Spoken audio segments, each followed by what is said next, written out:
What if the letter you waited your whole life for arrived 10 years too late, and the person who wrote it had been dead the entire time?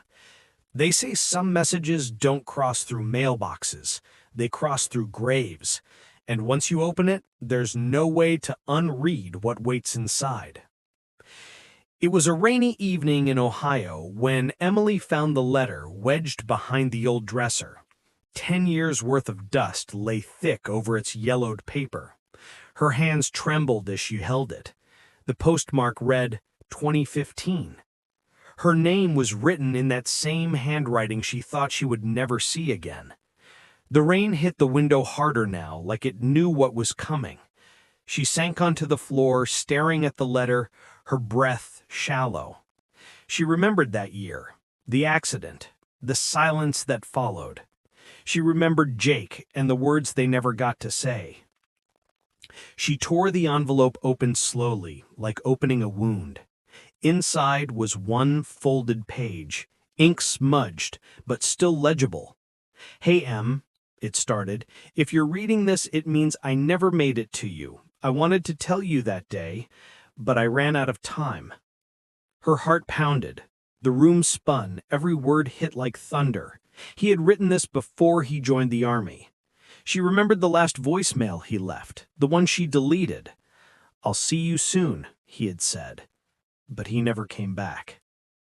Outside, thunder cracked, and she looked up at the ceiling as if heaven might answer. The letter went on. "I hid something for you, something you were supposed to find. Look under the tree by Miller's Creek, the one we carved our initials in. I kept a promise there, even if I couldn't keep the rest." She stood slowly, letter shaking in her hand. That tree was still there. She passed it every day on her way to work, but she never stopped, not once in 10 years. Now her mind raced. What could he have hidden? What could still be there after all this time? The clock on the wall ticked loud enough to feel like a heartbeat. She grabbed her coat, keys, and the old flashlight from the drawer. The road was slick, dark, and empty, the kind of road that made memories feel closer. She drove past the gas station, the diner, the town square that never changed. When she reached Miller's Creek, the rain had softened. Fog drifted low across the ground like it was waiting for her. The tree stood there, taller but scarred, initials still faint in the bark. She knelt down, pressing her hand against it, and whispered his name. Her flashlight beam swept across the roots. Something cut the light. A small metal box, buried shallow, half exposed by time. Her pulse quickened as she dug with trembling fingers. Inside was another envelope, newer than the first. She froze, rain dripping from her hair, eyes wide. The second letter had her name again, but this time the handwriting was different. Her breath caught in her throat because she recognized it instantly. It was her father's handwriting. She hadn't spoken to him in 12 years, not since the day he walked out. And now his letter sat inside the box Jake left for her, as if they had known each other, as if they had shared a secret she was never meant to know. Her hands shook harder as she pulled the second letter from the box. The ink was faded from moisture, but the first line was clear. "Emily, there's something you need to know about that night 10 years ago." The wind howled through the trees. Her flashlight flickered once, then died, and in the dark she could still feel the paper warm in her hands. The rain started again, slow drops turning to steady sheets as she stood frozen in the dark. Her heart beat louder than the storm. She could hear it echo in her ears. She clutched the letter close and felt the cold air crawl down her spine. The smell of wet earth and pine filled the air. Everything felt too real, too heavy. She could barely see, but she knew the way back by heart. She ran through the mud, breath short, hair sticking to her face. When she reached the truck, she sat behind the wheel and tore the letter open. The paper was damp, words smeared, but still there. "Emily, that night Jake came to see me before he left. He told me something. Something I promised to keep until I knew you were ready." She stopped reading, eyes wide, tears mixing with the rain on her cheeks. The headlights flickered, and for a second she thought she saw someone in the mirror. She turned, but there was no one, only darkness and the sound of the rain. She looked back down at the letter, her hands shaking harder. "He told me he wasn't going overseas because of duty. He was leaving because he found out the truth about what happened to your mother." Her throat tightened. She could barely breathe. The engine hummed, a low sound in the silence between thunder. Her mother's name, her father's letter, Jake's secret, all tangled in the same night. She felt it all crashing back, the arguments, the broken glass, the phone call that never came. The words blurred in the dim light as she kept reading. He said he found a box, something hidden in her things, something that proved she didn't leave, she was taken, and that he would bring it to you the next day. Her vision swam. She dropped the letter onto the passenger seat, rain pounding on the roof like drums. The box that Jake buried wasn't just a message, it was what he found, what he died trying to bring to her. And now it was still sitting back there under the old tree. She gripped the steering wheel, knuckles white. Her reflection stared back in the cracked rearview mirror. And for the first time, she noticed the shape behind her in the back seat. A shadow, unmoving, watching her as the rain fell harder. Her breath stopped, cold air filling her lungs like ice. She dared not move, eyes locked on the mirror. The shadow behind her stayed still, too silent. Lightning flashed, and for a split second she saw a face, pale and familiar. She turned fast, but the seat was empty. Only the echo of her heartbeat remained. Her hands trembled. She reached for the door handle, but something made her stop. The smell of smoke, faint but real, drifted through the cabin. She turned again. The box on the passenger seat was open, just slightly. Inside lay something wrapped in an old piece of cloth. She pulled it out, hands shaking, heart pounding louder with every second. A photograph slipped free. A picture of her mother standing beside Jake, but behind them was her father, smiling. Her mind spun. She dropped the photo onto the seat, rain pounding on the roof like drums. Why would they all be together when she thought they never even met? She lifted the cloth again, something heavy inside. A small silver key tied with a ribbon, the color almost gone. Underneath, a torn note, barely readable, read, her mother's handwriting. "If you find this, it means they know the truth. Take the key to the lake house before they do." Her throat burned, her chest felt tight. A sound came from outside, footsteps, slow, steady through the rain. She looked out the window but saw no fog. Another step closer, then another. Her fingers closed around the key. Her reflection caught a movement behind her again. This time she didn't look back. She started the truck, engine roaring loud into the night. Tires spun on wet gravel. She drove fast, headlights slicing through the fog. Her mind a starn of questions. Who knew? What did her father hide? Why was Jake there? And who was following her now in the dark? The road curved toward the lake, trees bending with the wind. She pressed harder on the gas, heart racing. In the mirror, a pair of headlights appeared, far behind, then closer, then gone. She whispered to herself, "Please, not again, not tonight." The lake house appeared through the mist, lights off, windows dark. She parked by the old porch and stepped into the rain, letter and key in her hand. The door creaked open with a sound that felt like memory. Inside, the air was cold, still, and smelled of dust and old secrets. On the table lay another letter, clean, white, new.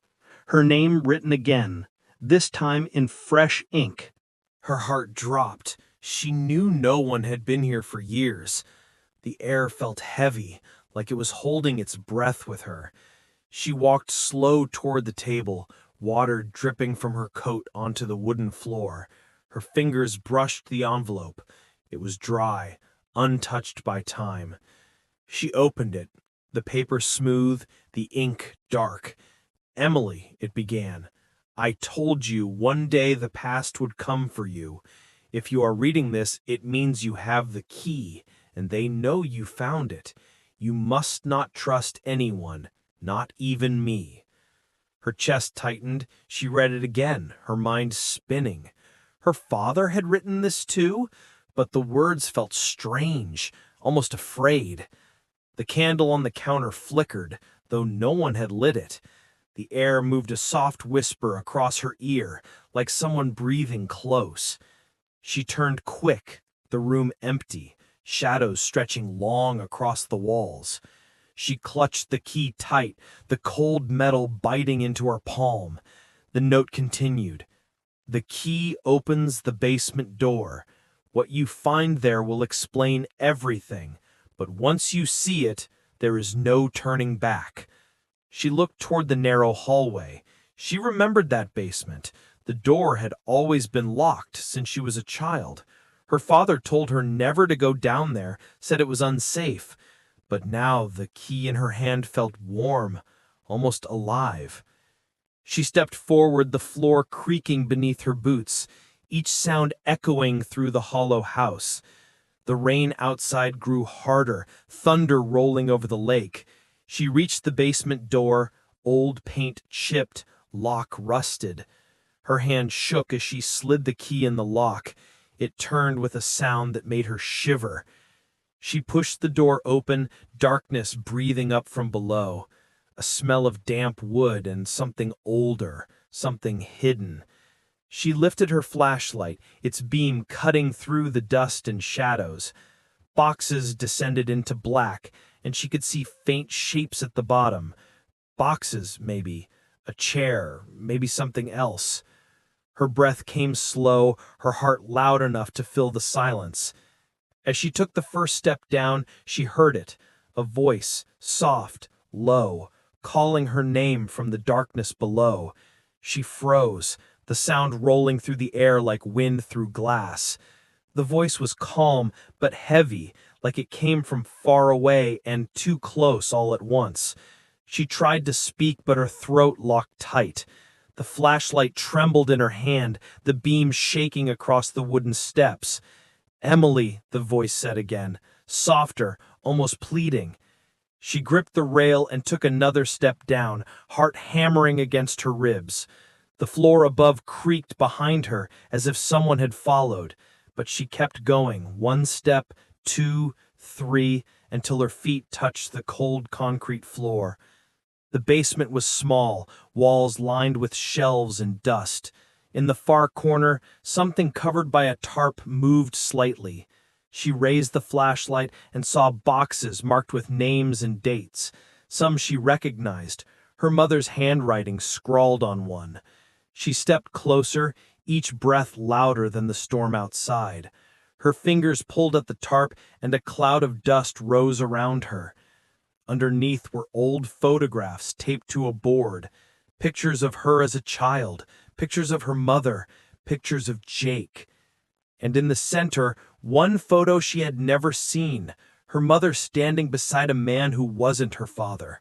The same man from the picture Jake had, the same smile, the same eyes staring straight at her. Her hands went numb, the flashlight flickered. The voice came again behind her, this time clearer. "You weren't supposed to find this yet." She turned fast, the beam cutting through the dark. At the bottom of the stairs stood a figure drenched in shadow. Tall, still, his outline familiar but face hidden. She stepped back, the beam catching just enough to see his eyes. They were the same gray-blue as her father's.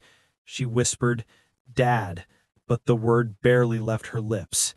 The figure moved closer, slow, steady, deliberate. He stopped just before the light touched him, and in a low, broken voice he said, "You need to listen to me before they get here." The air turned heavy, her chest tight. She could hear the storm pounding against the walls above, water dripping from the ceiling in slow, uneven beats like a clock counting down. She took a step back, the flashlight shaking in her grip. Her father's voice cracked again, softer this time, like he had been waiting years to speak. "They told you I left because of her, because of your mother," he said. "But that night I found something in her car, something I was never supposed to see. The letter, the photos, the key to this house, all of it connected to them. They were watching us even then, and Jake found out too." Her hands trembled. The light swept across his face for a second. He looked older, thinner, his eyes hollow like he hadn't slept in years. "Why didn't you tell me?" she whispered, the words barely sound. "Because I thought you would be safe if you never knew," he said. The walls groaned, the sound of thunder closer now, like footsteps on the roof. He moved forward, reached for her hand, but stopped halfway. "You have to go to the lake," he said. "The real one, not this house. The cabin past the dock. There's a safe under the floorboards. Everything you need to finish this is inside." Her breath caught. She tried to speak, but another sound filled the air. A door upstairs, opening slow, dragging against the wood. Her father's eyes widened. He turned toward the sound. "They found us," he whispered. The flashlight flickered again, shadows stretching long across the walls. Her father grabbed her arm, pushing her toward the back of the basement. "There's a tunnel behind the shelves," he said. "Take it. It leads to the creek. Don't stop no matter what you hear." She hesitated, wanting to ask 1,000 questions, but the sound of boots on the floor above silenced everything. The door at the top of the stairs creaked open, light spilled down, and a voice called her name, not her father's voice this time. "Emily." "Come out," it said, calm, slow, too calm to be human. The tunnel was narrow, the air cold and damp, the sound of rain fading as she crawled through. The earth pressed close around her, the smell of soil and water thick in her lungs. She could still hear the voices behind her, muffled shouts echoing through the walls. Her father's voice. Last words. "Run, Emily, run." She crawled until her hands touched open air, the tunnel breaking into the woods by the creek. The moon hung low behind the clouds, light silver over the black water. She stood up, shaking, covered in mud, her hair clinging to her face.